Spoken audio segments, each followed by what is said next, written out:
said one thing that stood out to me. You said I had to work on getting the healing. Mm-hmm. I had to work on basically making yourself right. Why was it necessary for you to go through that healing and letting go? Or what does that healing look like? Well, basically, I think my mom always used to say, you drink poison and expect someone to die. Basically, that was it. Every day I was drinking poison. I was angry for nothing and no one. Like, I was just angry. And when I think about like what had happened, sometimes I used to think about, why did it happen? Why did I stay so long?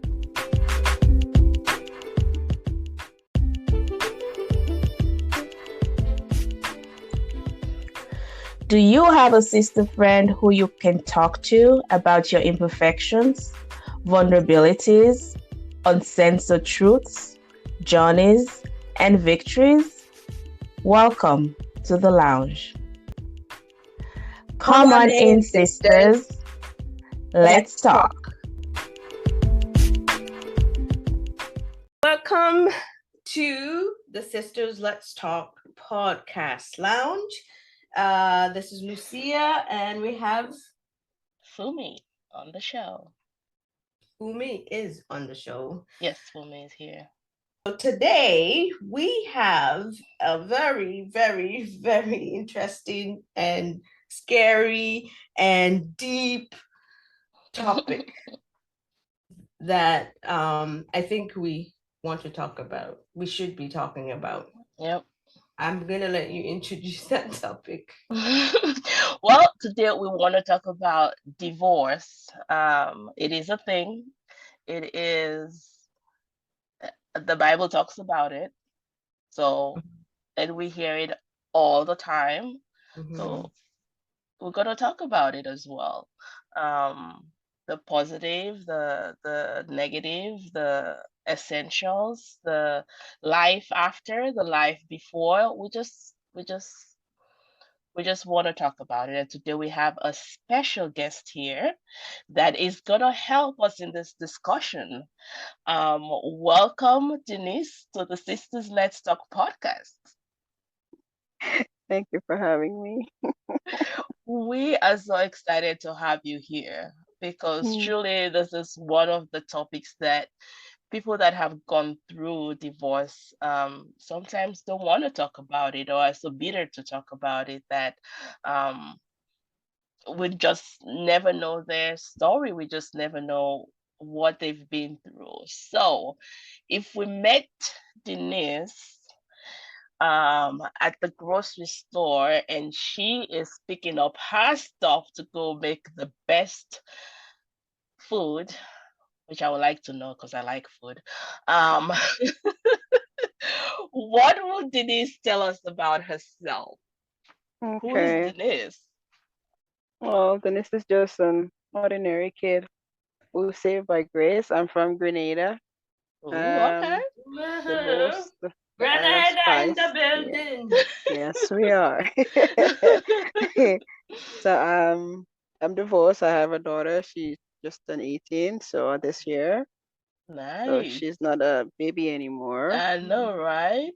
She's a model. Oh, she is. She looks like a model. Don't tell her that.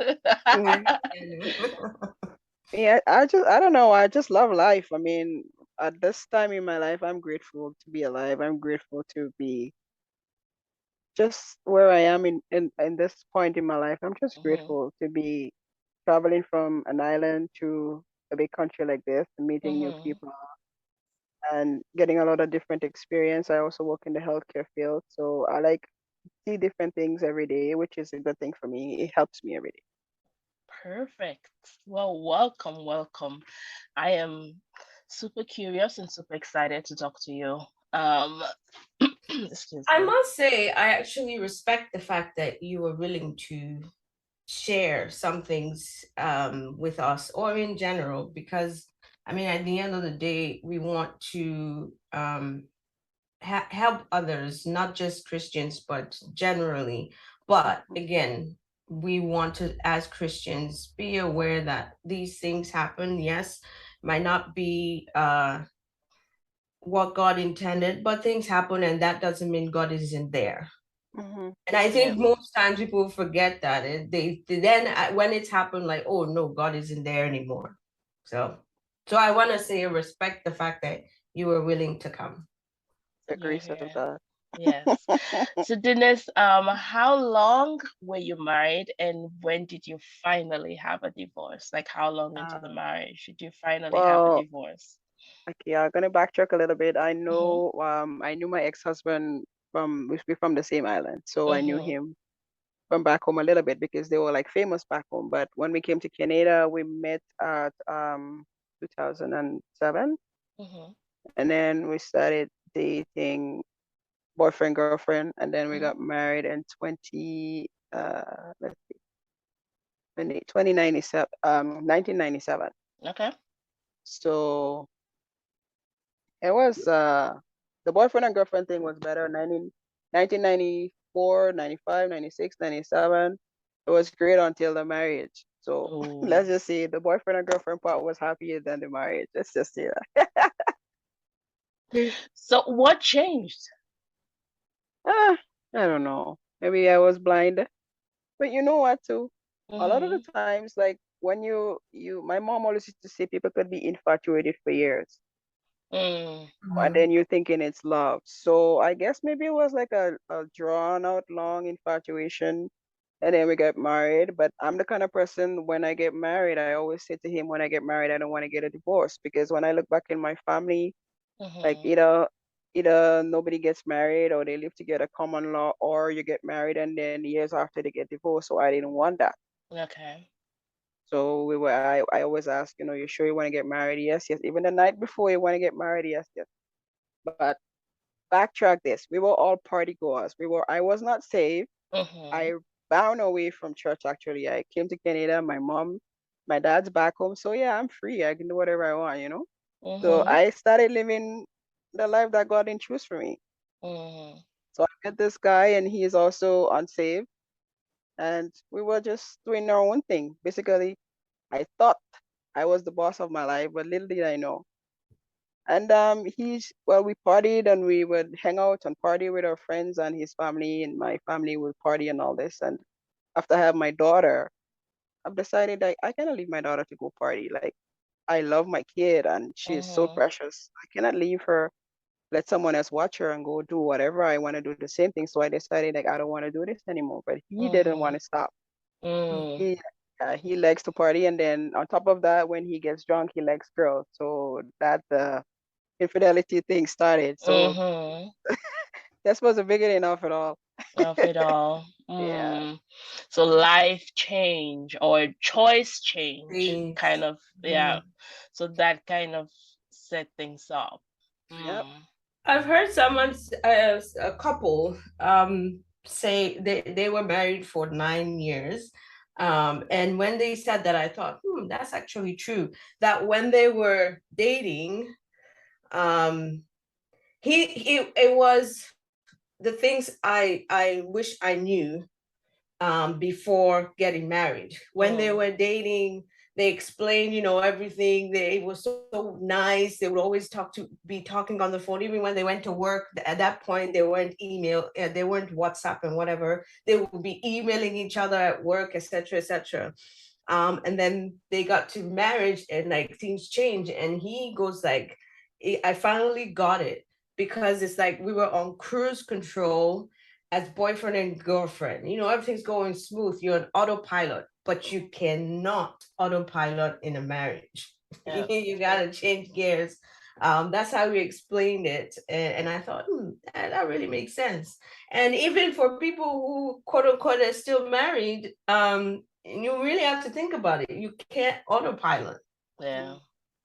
It is just something that it changes and I cannot like pin where exactly it is that what is that switch. I guess when you're dating it's like I'm single, you're single, we still have our own lives together or lives apart from each other, and then when we come together this is our time. But when you're married, when you make that commitment, is we're doing this together, and Together. some of us never leave it's just still Single. me.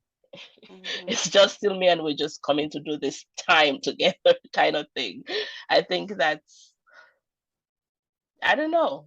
I feel like that's Well, that's part of it, maybe. it is part of it, because I mean, I always say God is always when he decided to create marriage, the union called marriage, he probably was laughing and having a whole lot of fun, because you take this whole individual who's had all this, it doesn't matter how much life you've had, and then you have this other one, and then you bring them together, and then they're supposed to Mhm. become one. Mhm. But I the mean, thing about it is too, it's like sometimes like my culture is different. So Mm, basically you can leave common law for like forever, like living in the same home. So mm-hmm, before we got married, we were already living in the same home. We were renting our apartment together. So it's mm-hmm, basically it was like we were married, but it was not like legally binding, you know what I mean? mm-hmm. Yeah. So it's just I believe too sometimes it's just because like women we mature faster, like emotionally we get all yeah. tanked in, like when we're in like totally and completely. But the Mm-hmm, guys are always trying to test, I have one foot in here and then I have one to see what's out there, you know what I mean? So mm-hmm, it's basically I think with the guys it's just a mindset thing. Either you're mm, ready to grow up or you're not ready to grow up, you know what I mean? yeah. So So with him, maturity mm-hmm, plays a big role. it Mm, is. So yeah. as a female, or as a woman, um what would you, we know on his side, maybe yes, there was the maturity and maybe some other men as well, but in retrospect, can you identify, aside from the part where you didn't want to just party anymore because you had a child, that was your priority, is there anything that you can think of that you could have done different in your relationship together? Oh, I went over that. I even felt guilty for like months. I was guilty crying. Why did I leave? Like, what this happened? But you know what? As I get older and like as the years gone by, like when I left, as the years gone by, I realized like I started laughing at myself. Sometimes you're listening to scriptures, you're listening to word, you're reading the word, and then I started laughing. One time I came out from a retreat and I started laughing, and I'm like, so what? Why did I waste my tears?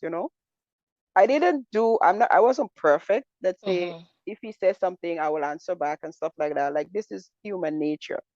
But Mm-hmm. then I was a good person. I don't do the cheating stuff. That's not me. The just doing evil to people, that's not me. I'm not that person. I was never that person because I wasn't raised that way.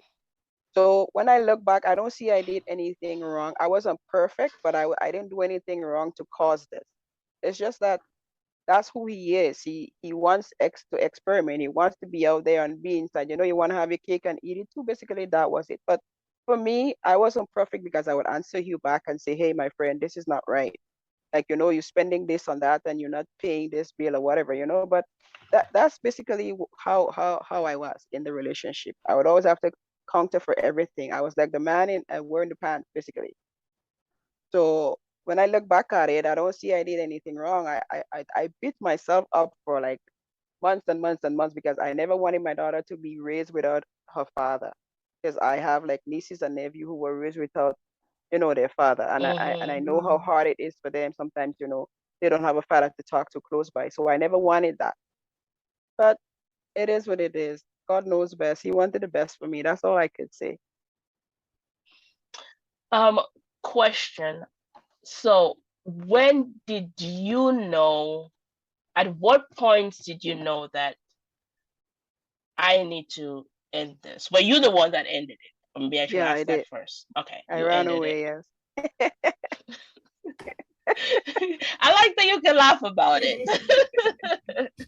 um, so when did it get to the point that you said, "This is it. I'm going"? Did something uh, um really big happen, or was it something that you've been thinking about, or did somebody talk to, like, what was that triggered that okay, this is it?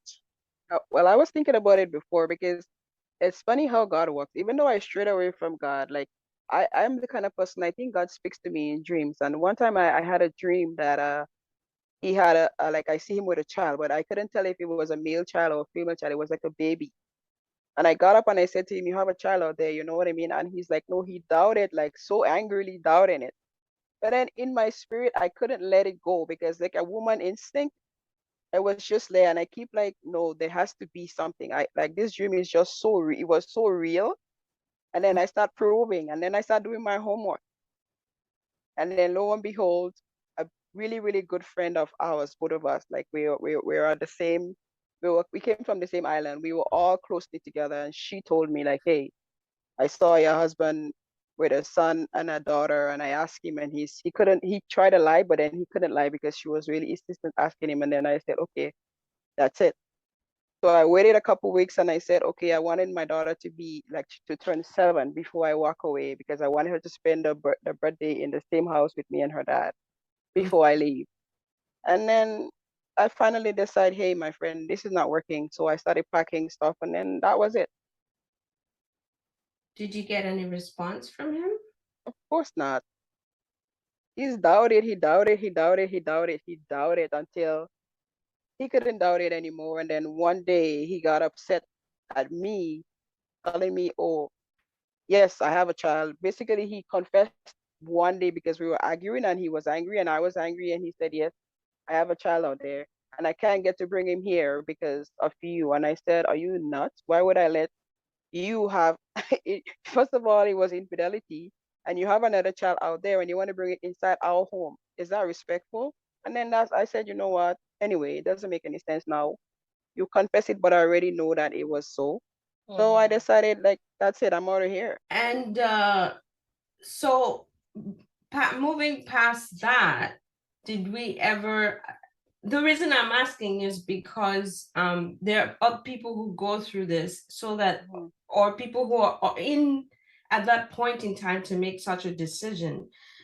Was there ever a point where maybe he now came back and said, you know what, aside from the even the children, just the divorce part, Mhm. maybe I don't, this is not what I want, or that never made it, like you guys never even had that conversation, since you made the decision, that was it? Yeah, he did. He came. He came back. Actually, he brought one of our he brought one of our friends to come to talk to me. But you know what? I've already made up my mind. I gave him enough chance to like explain because you know the thing about it is there were one time I was so stubborn. I was saying to myself, why would I just throw this away for another woman to come and invest in after I spent all these years with you? You know, I even stayed even longer. I even procrastinated to get out. You know what I mean? But at Mhm. the end of the day, when he was like adamant that he wasn't going to change and he was going to continue to lie, I couldn't. And so when he brought our friend to talk, which is somebody that I looked up to and respected at the time, and he brought him here and to talk and say, oh, he's sorry and oh, let's make it up again. And I said, nah, it already passed. That time I already given up. I said, I don't want to do this anymore. It's long gone. It's overdue. So it was just too late when he came by. You had made that decision and moved and Yeah, moved on.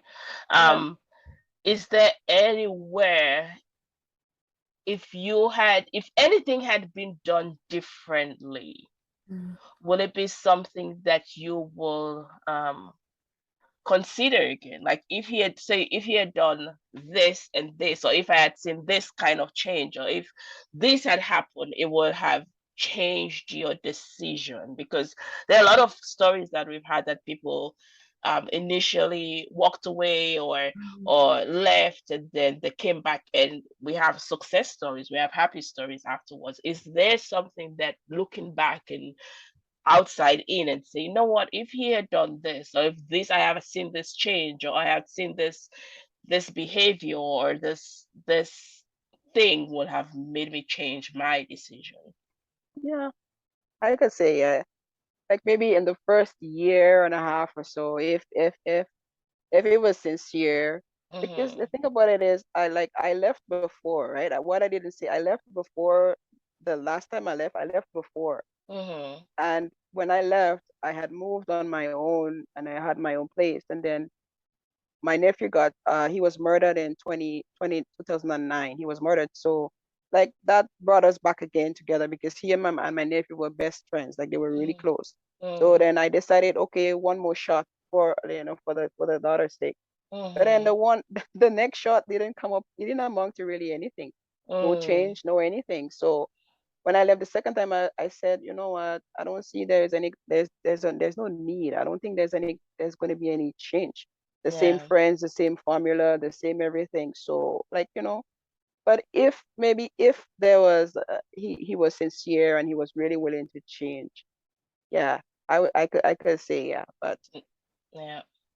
fortunately for me, it's good that it happened that way. I think God has my best interest at Somebody said in one of the other episodes, it's like God gave her what she needed heart. and not what she Yeah. wanted. That is true. Because if it was what she wanted, that person would not fit that criteria, and that held a lot of um meaning to me, even just looking at our own lives, our own marriages, like what is it that we really wanted. So in looking at your journey, your story, basically, that you had to go through to the point that you actually stepped out, can you say God gave me what I needed and not what I wanted? Or there's some part of it is like I put my want ahead of what I knew I really needed. Mm. This, Mm. I would say this was my want and this was my need at the time because I think I knew better and I think I knew what I wanted. You see, the thing about it is when we walk away from God, it's the Mm, dangerous thing. We Mm-hmm. cannot we cannot make like proper decision. We cannot select for ourselves. mm, Like so it's funny, like on the many retreats and stuff that I've been through. That's why I used to always go on the retreat, bam, bam, bam, bam, bam, because I needed to let this go. I needed healing. Because at the end of the day, I said to God, thank you. I said to God, thank you for allowing this to happen in my life, you know, so that I can get to where I am today. Because it's funny that when that was happening mhm, with my husband and I found out about the baby, mhm, eh, it's around the same time that my nephew got murdered. So that basically I had sleep apnea. Like I was like almost not. I almost lost my mind. So mm, I thank God every day that He allowed it. I think He allowed me to go through that process mhm. and choose the person that I think He sent me when He didn't send me that person Yeah. to get to where I am today because that's where He wants me. I had to go through this for myself, the pain and the grief and the stress and all the anger and all this thing. I'm grateful for all this today because it made me a better person. Mm. And I'm content if I don't get married again. I'm content living for Him. So I'm good. I'm living the best life right now. I like that. You said one thing that stood out to me. You said I had to work on getting the healing. Mm-hmm. I had to work on basically making yourself right. Mhm. Why was it necessary for you to go through that healing and letting go? Or what does that healing look like? Well, basically, I think my mom always used to say, you drink poison and expect someone to die. Basically, that was it. Every day I was drinking poison. I was angry, like angry for nothing and no one. Like I was just angry. Mm, And that when I think about like what had happened, sometimes I used to think about why did it happen? Why did I stay so long? Like why did I allow this and all this? I was very angry. And mm, when I went back to audition, the funny thing that I always say, God, order my steps every day. And I believe that without a shadow of a doubt. mm, Because the same place that my nephew was buried, like where he was churched for the mhm, funeral, was All Nations. mhm, And then when I moved up here, I started going back there just like for consolation because my nephew and I, like, we talk about everything. We like do everything, like. So it was really hard. And then after the altar call, and I rededicated myself to God, and I started learning, I started going back and doing things more. And it's funny that God used to give me dreams about my ex-husband. Well, we were separated at the time. We weren't mhm, exes yet. And he used to give me dreams about this guy, and I used to like, why are you giving me dreams? I can't stand him. I will be saying like, I hate him. Why am I getting all these dreams? And I went to talk to Dr. Cynthia, and she said to me, God revealing these things that you will be praying for him. Because I ended up telling her the whole story, and she said, God giving you these dreams that you'll be able to pray for him. And it's funny, when I started praying for him, I couldn't mention his name. And I would just say, oh, bless him, and help him, like just like that. But then Mhm. over a period of time, like while I'm walking in God over a period of time, I be able to say his name and then started praying sincerely for him and sincerely for the kid. I even got the kid's name and I got the mom's name, and I used to be praying sincerely for them. And then I just started getting all this release. And today, like, to God be the glory, I can sit and have a conversation with him. He is intimidated that this is me, but like, I'm grateful, I'm happy. Like, this is just me. Because I called him one time and I said to him, I need you to forgive me for whatever I've done to cause you hurt or pain or whatever. I need your forgiveness. And I forgive you. And he laughed. He laughed and he said, what's wrong with you? I'm the one who's supposed to be asking you for forgiveness. But I said to him, it's not for you, it is for me. And Mm. then he cracked up like it was a joke. So then when I explained it to him, he said, okay, I forgive you a long time, but you didn't do anything to me. I'm the one who should be asking you for forgiveness. And I'm healed. I'm totally healed. That is beautiful.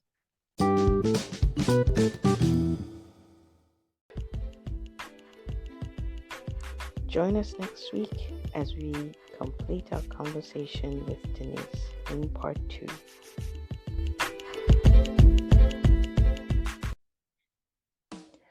Reminder, you have what it takes, you just have to say it. Be a student. Only you can do what you're created to do. Visit our website www.sistasletstalk.com. That is www.sistasletstalk.com.